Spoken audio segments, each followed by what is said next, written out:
Demek dersimizin ikinci kısmı. Ee, Biz bu yerde offset, explode, array, fillet ve chamferni ko'rib o'tamiz.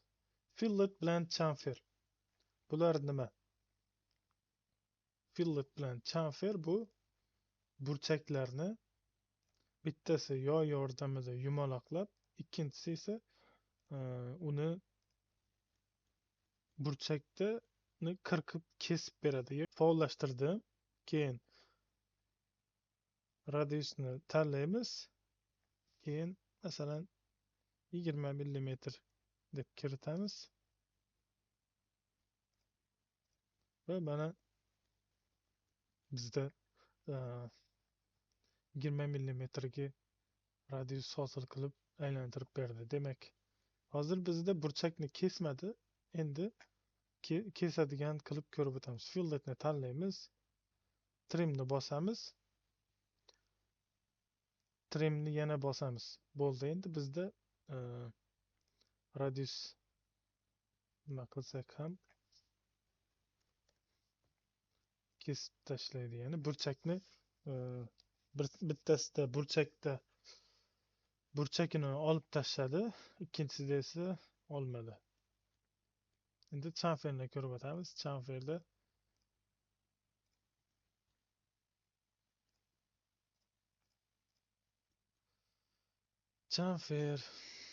chamferda ham xuddi shunaqa distance'ni bosamiz. Specify first chamfer distance. Ya'ni chamferni birinchi masofasini kiriting deyapti. 10 enter bosamiz. Second, ya'ni ikkinchi tomonni masofasini bizdan so'rayapti. Mana. Bunda kesib tashladi. Endi bunda esa kesmasdan bajaramiz shuni. Chamferni yana faollashtiramiz. Trimni bosamiz. No trim. Distance 20 enterni bosdik va ikkita tomonni belgilab enterni bosdik. Mana ko'rib turibsizki, bizda burchak hosil bo'ldi. Hop.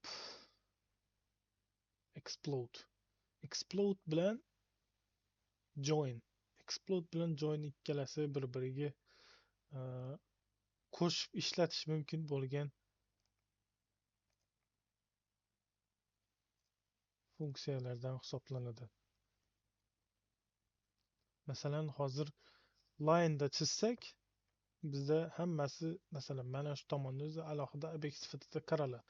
Biz joinni tanlab, obyektimizni tanlab enterni bossak, buni polyline'ga aylantirdi yozdi. Ya'ni join yordamida bitta polyline'ga aylantirildi. Endi buni qanday qilib ajratamiz? Explode ni bosdik, obyektimizni tanladik va enterni bossak, yana alohida obyektga aylandi. Break at point. Break at point. Bu nima? Break bu hozir birinchi nuqtasini kiritamiz va ikkinchi nuqtasini kiritsak, kiritgan masofani orasidagi segmentni yo'q qildi. Ya'ni uzib tashladi mana shu joyini. Endi break at point esa nuqtada ajratish. Mana bu yerni tanlasak, nuqta orqali mana ajratib tashladi. Ikkita obyekt sifatida ajratdi. Line chizib oldik. Ikkalasi ham x o'qi bo'yicha bir xil balandlikda, ya'ni y o'qi bo'yicha x debman. Biz endi bularni ikkalasini birlashtirishni o'rganamiz. Ya'ni join orqali birlashtirish mumkin yoki bo'lmasam shunchaki line'ni ikkalasini tutashtirib qo'yish orqali ham bajarish mumkin. Join orqali birlashtirsak, bu polyline'ga aylandi. Ya'ni bu endi bitta obyekt. Endi explode qilsak, bu alohida har bittasi line'ga aylandi. Demak, tushunarli bo'ldi degan umiddaman. Endi line orqali masalan obyektimiz bor. Mana shu obyekt va to'g'ri chizig'imiz bor. Qarang. Offset. Offset bu nima? Offset bu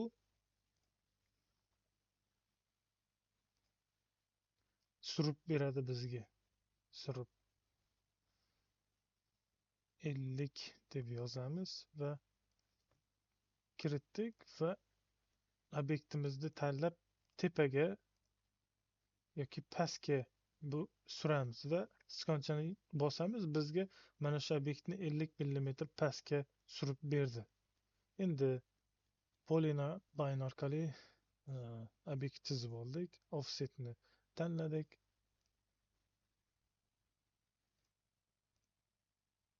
Tashqi obyektni tutib tashqi tomonga harakatlantirsam, tashqi tomonga 10 mm uzoqlikda bir xil mana shu obyektni yana takrorlab chizib berdi. Endi buni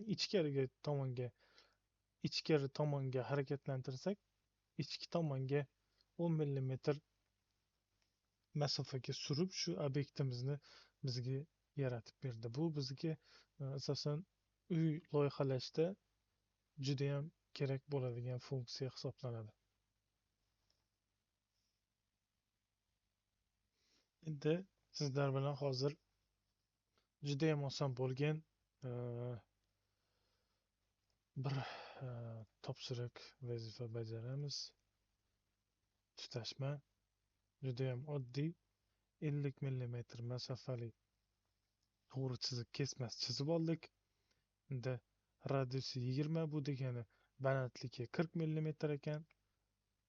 40 mm. Enter tugmasini bosamiz va mana buni to'g'risiga olib kelib harakatlantirsak, o'zimizga tayyor. Demak, biz hozir chetki qirralarini chizib oldik. Endi bizga kerak bo'ladi line'ni tutamiz va 20 mm deb yozamiz. Tepaga harakatlantiramiz. Perpendikulyar chizib oldik. Endi markaz aylana belgilaymiz. Markazdan 18 mm ekan, shunda 9 mm qilsak bizga mos keladi. 9 mm qilamiz va enter tugmasini bosamiz va yana enter tugmasini bosamiz va endi 20 deb yozamiz. Endi mana bu qirrasida aylanani tepa qismiga 120, ya'ni bu tomoni 120, bu bir tomoni esa 60 daraja bo'ladi. Shunda 180 gradus bo'ladi. Shuning uchun biz ham mana shu qirrasidan tutamiz va mana 60 darajali to'g'ri chiziq chizib oldik. Endi ortiqcha qismlarini kesib tashlaymiz. Trim bilan kesamiz. Mana ko'rib olamiz birinchi qaysi qismlarini kesish kerakligini. Mana shu qismlarni kesamiz. Bu qismini kesib tashlaymiz. Bu qismini ham kesamiz. Bu qismlarini, bu hozir bizda mana xato ketgan. Mana ko'rdingizmi? Demak, mana shu joyda shu pastki qismi birlashmay qolgan. Ya'ni hozir bizda noto'g'ri chiqdi. Endi o'rgangan buyruqlarimizga qarab chizamiz. 50, shu chiziqni qo'yib yubormasdan 40. Hozir mana ko'rdingiz, yana xato ketdi. Buni o'chiramiz. Enter tugmasini bosamiz. Yo'q. Line deb yozamiz. Line chiqdi. Mana shu yashil bo'lib turgan holatida 40 deb yozamiz va bu qismini olib kelib birlashtiramiz. Endi bizda mana bu joyi 20 mm ekan, to'g'rimi? Endi offset yordamida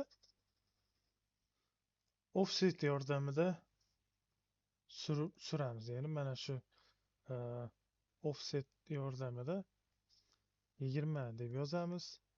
Obyektimizni nima qildik? Surdik. Endi circle yordamida markazdan 9 millimetr, yana enter bosamiz, yana markazdan 20 deb yozamiz va bizda aylanalar hosil bo'ldi. Endi 120 darajali mana shu yerdan hosil qilishimiz kerak. Buning uchun line deb yozamiz. Mana bu qismini tutib 60 daraja bo'ldi. Chizib oldik. Endi ortiqcha qismlarni kesib tashlaymiz. Trim bilan kesamiz.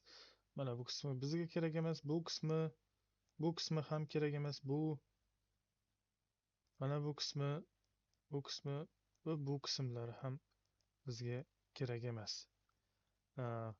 Hozircha mana shu holatga keltirib turamiz. Har 30 ta variant videoni tagiga qadaladi fayli. O'shandan har kim o'zini variantini olib chizishi mumkin. Agarda